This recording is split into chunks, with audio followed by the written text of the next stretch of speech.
This channel does not promote any violent, harmful, or illegal activities. All content provided by this channel is meant for an educational purpose only. তিলোত্তমার মৃত্যু আর তারপর গোটা দেশ গর্জে উঠেছে প্রতিবাদের ঝড়। এই মুহূর্তে আছড়ে পড়েছে সর্বত্র।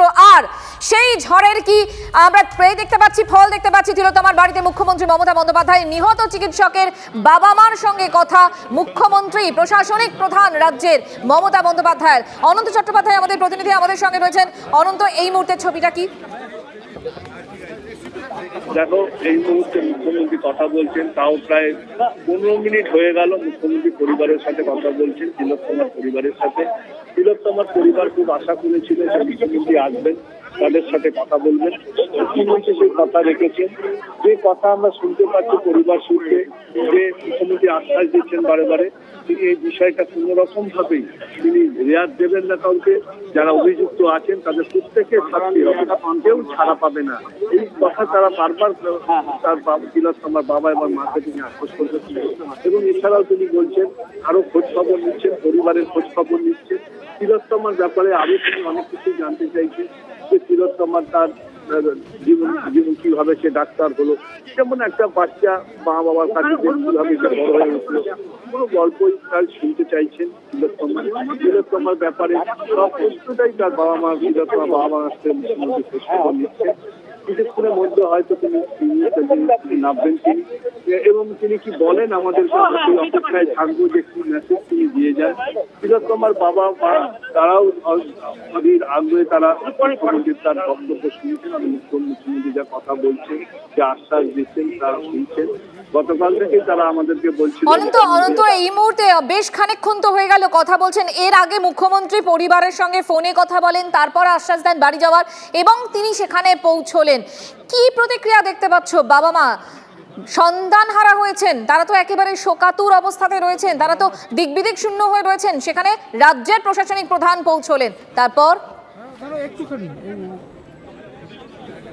একদমই রাজ্যের প্রশাসনিক প্রধান পৌঁছানোতে খোদ মমতা বন্দ্যোপাধ্যায় নিজে পৌঁছেছেন, তাতে তারা যথেষ্ট একটা শান্তি পাচ্ছেন। তোমাকে একটু থামাচ্ছি। এই মুহূর্তে যে ছবি আপনাদের দেখাচ্ছি, যে তিলোত্তমার বাড়িতে পৌঁছেছিলেন মুখ্যমন্ত্রী মমতা বন্দ্যোপাধ্যায়, এবং বাড়ির ভেতরে যখন তিনি যান, বাবা মার সঙ্গে তার কথা এখনো চলছে, জানাচ্ছেন আমাদের সহকর্মীরা। সায়ন্ত, আমার অপর সহকর্মীও আমার সঙ্গে রয়েছেন।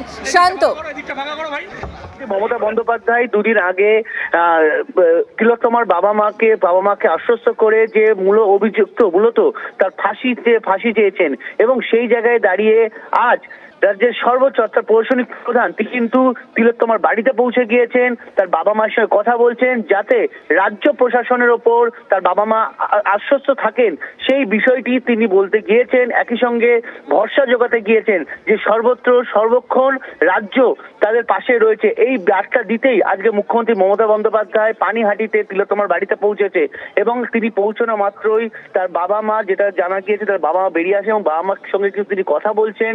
তার পরিজনরা অনেকেই রয়েছেন সেখানে, মুখ্যমন্ত্রী মমতা বন্দ্যোপাধ্যায় এবং রাজ্য স্তরে যারা পুলিশ আধিকারিকরা রয়েছেন তারাও রয়েছেন। মূলত যে বিষয়টি গুরুত্বপূর্ণ, মমতা বন্দ্যোপাধ্যায়ের তিলোত্তমার বাড়িতে পৌঁছে যাওয়া, তার বাবা মায়ের সঙ্গে কথা বলা, এই গোটা বিষয়টি কিন্তু যথেষ্ট ইঙ্গিত বহন করছে যে কোনোভাবেই রাজ্য প্রশাসন দোষীকে ছাড়বে না, এবং যারাই দোষী হোক না কেন তাদের সর্বোচ্চ শাস্তি দেবে। এর আগেও অভিষেক বন্দ্যোপাধ্যায় তিনি কিন্তু এনকাউন্টার সহ প্রাণদণ্ডের কথা বলেছেন, এবং শান্ত, তোমার কথার প্রসঙ্গ ধরেই যদি বলি, ধরো এই যে গত কয়েকদিন ধরে যেভাবে আমরা আন্দোলন দেখছি, এবং যেভাবে আমরা দেখেছি যে ডাক্তারি পড়ুয়া থেকে শুরু করে সকলে মিলে রাস্তায় নেমে আন্দোলন করছেন, এবং যার বিরুদ্ধে মূলত অভিযোগ সেই সন্দীপ ঘোষ, সেই অধ্যক্ষ আরজি করের, তিনি ফাইনালি ইস্তফা দিয়েছেন, পদত্যাগ করতে বাধ্য হয়েছেন। তারপরেও আমরা দেখলাম মুখ্যমন্ত্রী মমতা বন্দ্যোপাধ্যায় বাড়িতে পৌঁছলেন। অর্থাৎ কোথাও একটা জাস্টিস, এই বিষয়টা পাওয়া যাবে, সেটার কি ইঙ্গিত মিলছে?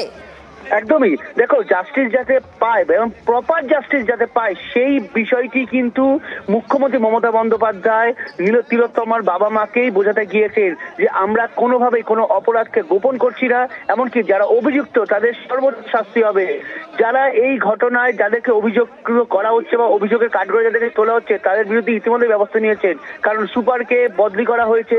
আজ সন্দীপ ঘোষ আরজি করে যিনি অধ্যক্ষ, তাকে তিনি ইস্তফা দিয়েছেন। স্বাভাবিকভাবে তবে তিনি যে নিজে থেকে ইস্তফা দেননি সেটা কিন্তু ইতিমধ্যে পরিষ্কার হয়ে গিয়েছে।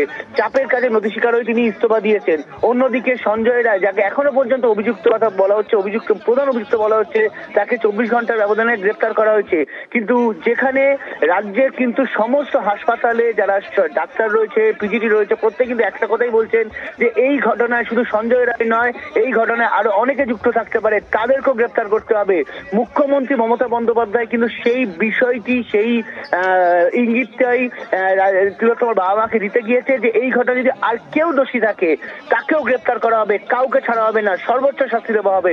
অর্থাৎ রাজ্য প্রশাসন যে তিলোত্তমার বাবা মায়ের পাশে রয়েছে সেই বার্তাই কিন্তু মুখ্যমন্ত্রী মমতা বন্দ্যোপাধ্যায় নিজের সশরীরে তিলোত্তমার বাড়িতে গিয়ে তার বাবা মাকে বোঝাতে গিয়েছেন। সায়ন্ত, এই মুহূর্তে আরো একবার কি চলছে ভেতরে কিছু বুঝতে পারছো? কি কথা হচ্ছে? বেশ খানিকক্ষণ সময় তো হয়ে গেল। দেখো, পরিবার তিলোত্তমার ঘনিষ্ঠ মানুষ হতে তিলোত্তমার পরিবারের ঘনিষ্ঠ মানুষ হতে যেটা খবর, যে সম্পূর্ণ বাবা মায়ের পাশে থাকার বার্তাই কিন্তু মুখ্যমন্ত্রী মমতা বন্দ্যোপাধ্যায় নিজের বক্তব্যের মাধ্যমে দিয়েছেন। এবং এখন যেটা ভেতরের খবর সেটা হচ্ছে তারা কথা বলছে কিভাবে তারা পাশে থাকবে, কিভাবে সঞ্জয় রায় যে এখনো পর্যন্ত ধরা পড়েছে তার কিভাবে সর্বোচ্চ শাস্তি হয়, তার যাতে ফাঁসি হয়, সেই দাবি কিন্তু তিলোত্তমার বাবা মা মুখ্যমন্ত্রী মমতা বন্দ্যোপাধ্যায়ের কাছে পেশ করেছেন। এমনকি মমতা বন্দ্যোপাধ্যায় এও জানিয়েছেন তিলোত্তমার বাবা মাকে যদি সঞ্জয় রায় ছাড়া তারা যদি অন্য মনে করেন যে অন্য কেউ যুক্ত আছে, তারা যেন অভিযোগ জানাতে পারেন।